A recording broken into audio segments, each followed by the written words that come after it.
Fresh off the presses, another Washington Commanders signing.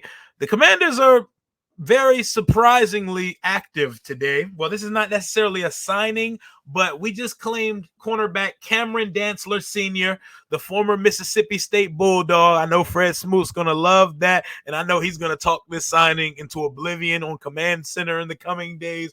But Washington picks up recently waived cornerback for the Minnesota Vikings, Cam Dantzler Jr., former Mississippi State Bulldog, long 6'2" corner. We got another corner with some size. It's very apparent that Jack and Ron have a type.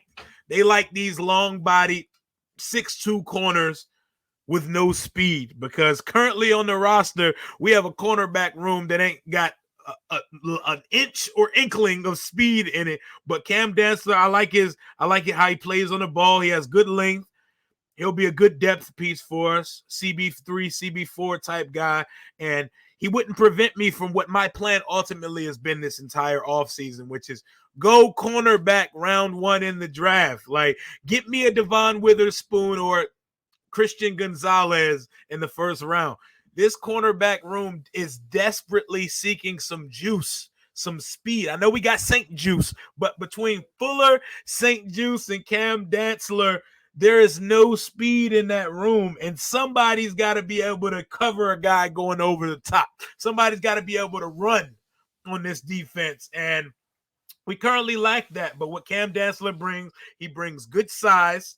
He brings some experience. This was a third-round pick back in 2020 who's released in his third year. What that tells me, he was a third-round pick. He was very talented coming out of the SEC, Mississippi State. What it also tells me is that he didn't live up to expectations, considering that he's being cut a year before his contract is up. So 24-year-old guy, not even 25 yet, 6'2", 190, good size, decent ball play.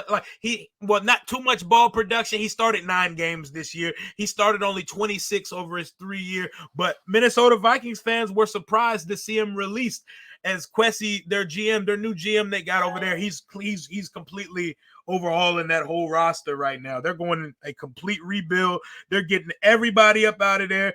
But what's surprising is when you see these type of clean sweeps on organizations, you never really see the young guys getting cut too. It's usually older guys, but he's a young dude. He's 24 years old. To see a 24-year-old corner released in year 3 when you took him in the third round, it's a surprise. So he's available for a reason, but I like it. I like him here in the mix to be one of our depth guys. I like him more than I like a Danny Johnson, a Rashad Wild Goose, and a Tariq Fields Castro. He has more potential than all of them, has more game experience than all of them, being that he started 26 games over his 3 seasons in Minnesota. But I think it's a good sign that Vikings fans did not want to release him, but don't go ahead and count your chickens and think we just got our CB1, our starting cornerback, and don't think that this prevents us from going corner in round 1 of the NFL draft, because it absolutely doesn't. So far, Washington has retained a few guys of its own. We got Daron Payne's extension out the way.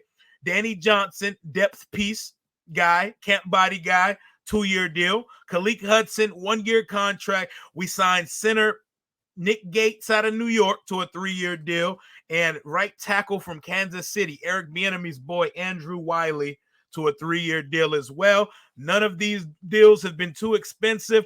All I ask for now is Ron. We know they're going to get a quarterback. They say they're in negotiations with Heineke, so we know we're going to get a guy to back up Heineke. I'm the backup Howell.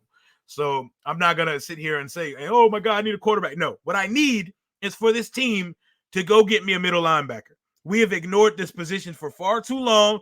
Jamin's the only linebacker that's halfway decent on the roster. And sure, you can bring Cole Holcomb back, but don't make him the priority. Sign a better guy first and then bring Cole Holcomb back. And then draft a Jack Campbell in the 2nd or 3rd round of the draft. There's plenty of options out there. I'm looking at the current free agent crop. There are guys still on the board. So what? We didn't go to the upper echelon, top tier of linebackers like the Bears signing Tremaine Edmonds, the DC boy, Stonewall Jackson's high school's finest, to an $18 million a year contract. I knew we weren't going there because we don't shop that expensively. Like, we're not out here buying designer. But there are some good reasonably priced linebackers that are currently available. I'm looking at David Long. I'm looking at Azeez Al-Shaair out of San Francisco. If you want to get an older guy, Kendricks. We're not going to get Bobby Wagner, so I'm not even gonna go through that. But there's a lot of linebackers still available. David Long and Azeez Al-Shaair, they're on the top of my list for linebacker. Shit, if you want to, they're reasonably priced. You could double dip. We need some middle linebackers here. But we add to the secondary to bolster the room with Cam Dantzler, 6'2" guy. Fred Smoot will tell us all about him in the coming days, so stay tuned to Command Center. We add to the DB room, and I want to 100% see us draft a cornerback from this amazing cornerback class in the first round of the NFL draft. Ron's never drafted a DB in the first round before. It's time to change your ways. Ron has already pleasantly surprised me in the first day of the tampering period because we've already put 3 new names on the roster, which is certifiably surprising to me. That's all I got right now. Whenever something new drops, you know your boy's here with the content. Hail to the Washington Commanders. Welcome to the Commanders. Cameron Dantzler. Let's go to work.